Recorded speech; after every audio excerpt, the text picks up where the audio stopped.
हर हर महादेव दोस्तों, कैसे हैं आप सब। चलिए शुरू करते हैं आज की कहानी। संजय 18 साल का आकर्षक सा किशोर, जिसने अपनी 12वीं की परीक्षा बहुत अच्छे अंकों से पास की थी। आगे की शिक्षा के लिए उसका मन बाहर की यूनिवर्सिटी में जाने का था, पर दिल के किसी कोने में कहीं ना कहीं उसको अपनी माँ की भी चिंता थी। असल में संजय जब 4-5 साल का था, तब उसके पिताजी की एक दुर्घटना में मृत्यु हो गई थी। उसके पिताजी बैंक में मैनेजर थे। उसकी माँ वेदिका भी पढ़ी लिखी थी। माँ को पिताजी के जाने के बाद उसी बैंक में अनुकंपा के आधार पर नौकरी मिल गई थी। घर भी उन लोगों का अपना था। उसके माँ और पिताजी भी समृद्ध परिवारों से थे, इसलिए उसकी परवरिश में कोई अभाव नहीं आया था। पर पिताजी के यूं अकस्मात चले जाने से उसके और माँ के जीवन में जो भावनात्मक कमी आई थी, वो कोई नहीं भर पाया था। जब पिताजी की मृत्यु हुई, माँ सिर्फ 24-25 साल की थी। आज इस उम्र में तो लोग शादी भी नहीं करते। पिताजी के जाने के बाद उन्होंने दिल पर पत्थर रखकर संजय को संभाला। उसको माता और पिता दोनों का प्यार दिया, पर खुद बिल्कुल अकेली पड़ गई थी। जो माँ पिताजी के सामने हर समय चहकती रहती थी, वो अब गुमसुम सी हो गई थी। करवा चौथ पर 16 श्रृंगार करने वाली माँ सुहागन स्त्रियों के सामने जाने से भी कतराने लगी थी। वेदिका ने अपने आप को संजय के पालन पोषण और नौकरी में व्यस्त कर लिया था। 1-2 बार नाना नानी ने उनसे दूसरी शादी के लिए भी कहा, पर उन्होंने संजय की वजह से इस प्रस्ताव को पूरी तरह से नकार दिया। अब तक तो ठीक था, क्योंकि संजय और वो एक दूसरे का सहारा बने हुए थे, पर आगे की पढ़ाई के लिए संजय को बाहर जाना था। माँ को अकेला छोड़कर जाते हुए उसका दिल बैठा जा रहा था। उसकी परवरिश के लिए माँ का किया संघर्ष उससे छिपा नहीं था। उसके दिमाग में ये सब चल ही रहा था, तभी उसे माया मौसी के बारे में ख्याल आया। माया मौसी माँ की बहुत पक्की सहेली थी और संजय के साथ भी उनका व्यवहार बहुत दोस्ताना था। कहीं ना कहीं माया भी चाहती थी कि वेदिका दोबारा से सामान्य हो जाए। वैसे भी अब संजय के पिता को गए हुए भी 14 वर्ष हो गए थे। संजय ने चुपचाप माया को फोन लगाया और अपनी चिंता उससे साझा की। संजय ने माया को बताया कि उसने विदेश में उच्च शिक्षा के लिए परीक्षा दी है। परीक्षा के अंक भी अच्छे आए हैं। अभी यूनिवर्सिटी जगह और वीजा में महीने का समय लग जाएगा, पर जाने से पहले मैं चाहता हूँ कि माँ को भी एक साथी मिल जाए। अभी उनकी उम्र ज़्यादा भी नहीं है, वो सिर्फ 42 साल की हैं। पिताजी के जाने के बाद उन्होंने अपने सभी अरमान दिल के किसी कोने में गुम कर दिए हैं। उनको भी हक है सपने देखने का। संजय के मुंह से इतनी समझदारी की बात सुनकर माया ने भी उसका साथ देने का वादा किया। उसने संजय को बताया कि कॉलेज के समय में वेदिका अखिल नाम के लड़के से प्यार करती थी। दोनों एक साथ बहुत अच्छे लगते थे। ऐसा लगता था कि दोनों एक दूसरे के लिए ही बने हों। दोनों शादी करना चाहते थे, पर दोनों की जाति अलग अलग थी। तुम तो जानते ही हो अपने नाना नानी को। उन्हें कतई पसंद नहीं था कि कोई गैर जाति वाला व्यक्ति उनका दामाद बने और समाज में उनकी थू थू हो। जहाँ वो अपनी जिद पर अड़े थे, वहीं तुम्हारी माँ भी अखिल से शादी करने पर अड़ी थी। अब उन्होंने दोनों को अलग करने के लिए नया रास्ता निकाला। उन्होंने जन्म कुंडली का सहारा लिया। तुम्हारे नाना नानी ने अखिल के माता पिता से कहा कि वेदिका मंगली है और अखिल मंगला नहीं है। अगर वेदिका की शादी अखिल से हुई तो हो सकता है उनके बेटे की मृत्यु हो जाए। अब कौन माता पिता अपने बच्चे की आयु कम चाहेगा। वैसे भी अपनी कुंडली में मंगल दोष की बात सुनकर और अखिल के अनिष्ट की बात सुनकर तुम्हारी माँ ने भी अपने कदम पीछे हटा लिए। अखिल ने भी तुम्हारी माँ को समझाने की बहुत कोशिश की, पर वो टस से मस नहीं हुई। अखिल को भूलने के लिए वेदिका ने अपने माता पिता के कहे अनुसार तुम्हारे पिता से शादी कर ली। वो तो तुम्हारे पिताजी बहुत अच्छे थे। उन्होंने वेदिका को बहुत प्यार और सम्मान दिया। उसकी रुकी हुई पढ़ाई भी पूरी करवाई।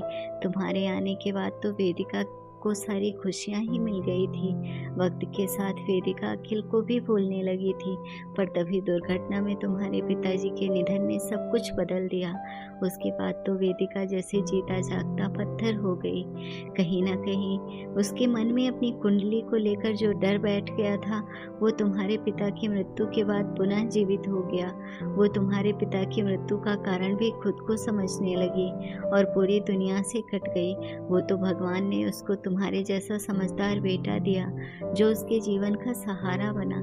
ये सब सुनकर और अखिल के विषय में जानकर संजय की आंखें चमकने लगी। उसको ये भी लग रहा था कि कहीं अखिल की भी शादी हो गई होगी, उसका भी परिवार होगा। फिर भी उससे माया से अखिल के वर्तमान के विषय में पूछा।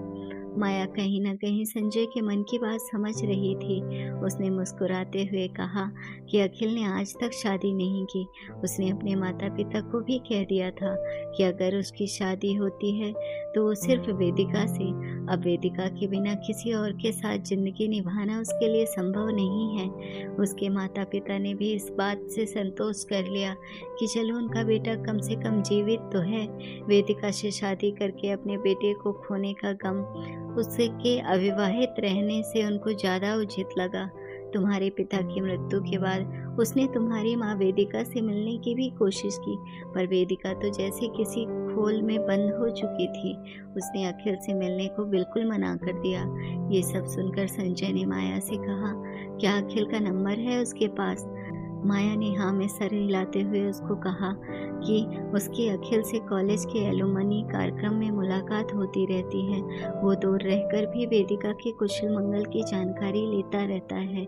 ये सब सुनकर संजय को अपनी राह आसान लगने लगी। उसने अखिल से फ़ोन पर बात करके मुलाकात की। अखिल से मिलने पर संजय ने कहा कि वो चाहता है कि अखिल उसकी माँ का हमसफ़र बने। जो रिश्ता उसके नाना नानी को करवाना चाहिए था, वो अब संजय को करवाना पड़ रहा है, क्योंकि यही एक तरीका है जिससे उसकी माँ ने अपने जो दिल में अरमान कहीं दबा दिए हैं, वो पूरे हो सकें। अभी मेरी माँ की उम्र सिर्फ 42 साल है, उसके सामने पूरी ज़िंदगी पड़ी है। पापा के जाने के बाद वो सिर्फ मेरे लिए ही होठों पर हंसी रखे हैं, अंदर से वो बिल्कुल टूट चुकी हैं। वो अपने लिए जीना भूल चुकी हैं। संजय की बातें सुनकर अखिल ने कहा कि जिस माँ के पास उसके जैसा बेटा है, उसके अरमान और सपने कभी भी अधूरे नहीं रह सकते। सब कुछ सुलझ रहा था, बस अब समस्या थी तो वेदिका की रजामंदी की।